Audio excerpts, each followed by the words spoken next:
Parte introductoria, se ha visto la eficacia de recolección de luz en algunos organismos fotosintéticos. Esto pues ha sido una gran ventaja por la presencia de pigmentos de antena que cumplen una función vital en cuanto a la captación de energía a través de los mismos fotones y luego pues la transportan hacia otros pigmentos. Entre esos están los clorosomas, que son un sistema de antenas que se encuentran en grupo de bacterias fototróficas verdes como son el Clorobium tepidum, que es una bacteria del azufre verde, es perteneciente al Phidium chlorobi y de la familia Chlorobiaceae. Son autótrofos estrictamente anaerobios. Estos se aislaron por primera vez en Nueva Zelanda. En cuanto a su morfología, son bacillus negativos, no son móviles, presentan una longitud variable y contienen bacterioclorofila C y clorosomas. También existen unas bacterias fototróficas anoxigilantes como es el Chloroflexus aurantiacus. Bueno, los clorosomas es un sistema que se encuentran en dos grupos diferentes de bacterias fototróficas verdes. Por otra parte, los clorosomas están unidos como tal al interior de la membrana celular, a diferencia de otros sistemas de antenas fotosintéticos donde los pigmentos están unidos a un andamio de proteínas. ¿Esto qué quiere decir? Que las bacterioclorofilas clorosómicas son agregadas de pigmentos en un ambiente libre de proteínas. En cuanto a la microscopía electrónica, los clorosomas se encuentran como cuerpos transparentes a los electrones que presentan un tamaño entre 20 y 50 nanómetros. Cabe aclarar que la detención del interior de los clorosomas va a depender mucho del método utilizado para la fijación. También va a depender del grosor de la capa superficial, de la envoltura, y también se ha determinado que los clorosomas como tal están rodeados de una monocapa lipídica. Nuevamente, tienen la capacidad de utilizar compuestos de azufre reducidos como donantes de electrones. Cuando se compara con otras bacterias fototróficas, las bacterias del azufre verde tienden a contener lípidos únicos que se pueden reflejar en esta monocapa lipídica. En cuanto a la fracción lipídica polar de los estratos de las células, tienden a contener una alta proporción de ácidos grasos saturados que solamente se encuentran como tal en las bacterias verdes del azufre. Otro tipo de lípidos, tales como la fosfatidilcolina y los sulfolípidos, se encuentran ausentes en estas bacterias.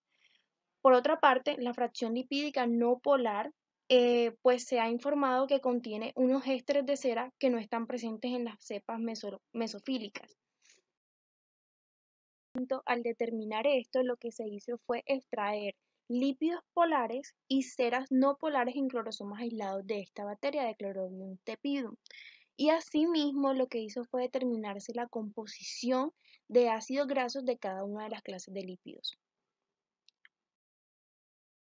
A continuación, estos son los materiales y métodos que se utilizaron dentro del estudio. Primero, organismo y condiciones de cultivo. Para ello, se utilizó una cepa de Chorobium tepidum que creció hasta la fase estacionaria a una temperatura de 45 grados centígrados. Estos se presentaron en unas botellas de 5 litros completamente llenas de un medio que presentaba tiosulfato como donador de electrones y acetato como fuente de carbono. La iluminación fue proporcionada por unos tubos fluorescentes que dan una densidad de flujo de fotones entre 400 a 700 nanómetros. Estas células se concentraron por centrifugación y a su vez fueron almacenadas a una temperatura menos 20 grados centígrados. En cuanto a la preparación de sus celulares, los cromosomas se prepararon esencialmente. ¿De qué manera? Ellos se dializaron contra un tris de ácido clorhídrico con 10 milimolar y presentaban también un pH de 8, para luego así pues pasarlo a una centrifugación y dar una absorbancia de 1000 centímetros a la -1. 3. Fraccionamiento de clase de lípidos. Bueno, en esta parte lo que ellos hicieron fue extraer los lípidos por el método de Bland-Dyer. Luego el extracto se separó en fracciones polares y no polares en una columna de gel de sílice. Y asimismo pues utilizaron una extracción secuencial con cloroformo y metanol. Luego lo que hicieron fue dejar secar bajo condiciones de nitrógeno y así los lípidos polares lo que hicieron fue redisolverse en un pequeño volumen tanto de metanol como de cloroformo. Y en cuanto a los lípidos no polares lo que hicieron fue redisolver en hexano. Bueno, estos lípidos no polares se fraccionaron adicionalmente, como lo describe Dodson, es decir, en un óxido de aluminio, y los ésteres de cera se diluyeron con hexano. El éter dialéctico se secó bajo condiciones de nitrógeno y nuevamente se redisolvió en hexano.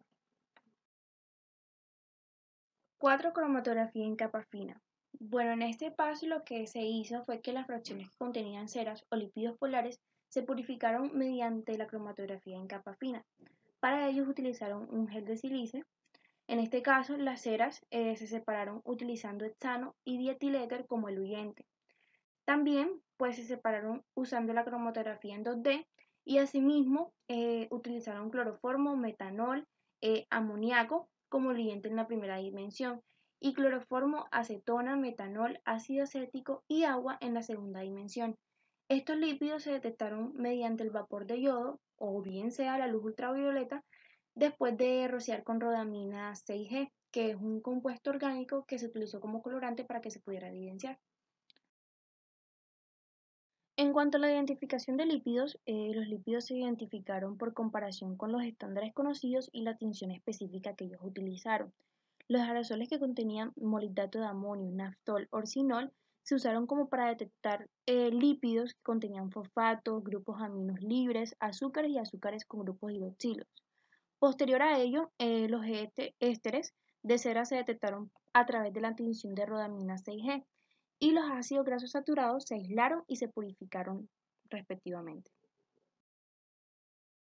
6. Derivación. En esta parte los lípidos polares extraídos de las placas de cromatografía en capa fina se transmetilaron con ácido clorhídrico al 5% en metanol a 66 grados centígrados durante 2 horas. Los ésteres metílicos resultantes se almacenaron bajo nitrógeno en ampollas selladas y los restos de carbohidratos de los lípidos polares lo que hicieron fue que nuevamente se transmetilaron como el protocolo anterior, solo que la concentración de ácido clorhídrico se redujo al 2,5%. ¿Qué pasa? Después de la evaporación del disolvente, lo que hizo nuevamente fue añadirse ácido clorhídrico a una concentración final de 1 molar y los ésteres metílicos de los ácidos grasos se extrajeron con petróleo ligero. Luego, los metilglucosídicos residuales se hidrolizaron calentando en ampollas selladas a una temperatura de 100 grados por 2 horas. Bueno, luego de que se haya dado la eliminación del disolvente por evaporación, lo que hizo fue añadirse trimetilcilimidazol y piridina 1 en 4. Y las ampollas pues fueron selladas, se calentaron durante 20 minutos a una temperatura de 70 grados centígrados. En cuanto a los ácidos grasos saturados, estos fueron metilados y acetilados utilizando una modificación de un método descrito por uno de los investigadores de este estudio. Luego, el esfingolípido extraído en las placas 2D de la cromatografía en placa fina, lo que hizo fue que se concentró por evaporación y luego se transfirió a un tubo capilar cerrado por un extremo. Después de la evaporación al vacío del disolvente, se hizo una añadición de ácido clorhídrico de 0,75 molar en metanol y también acetato de metilo 5 en 1. Y pues luego el tubo lo que hizo pues fue sellarse y se dejó a una temperatura ambiente entre 1 y 5 horas antes del análisis. Por último, en cuanto a la cromatografía de gases, los ésteres metílicos de ácidos grasos derivados de diferentes clases de lípidos lo que hicieron fue analizarse por cromatografía de gases. Para ellos utilizaron un detector de ionación de llamas. El gas portador era helio y el puerto de inyección lo que hizo fue ajustarse. En cuanto a los ácidos grasos saturados, se separaron utilizando una columna con una presión de entrada de 100 kPa. Y en cuanto a estos mismos ésteres metílicos, lo que se hizo fue que se separaron entre una temperatura de 150 grados centígrados a 250 grados centígrados durante 4 minutos.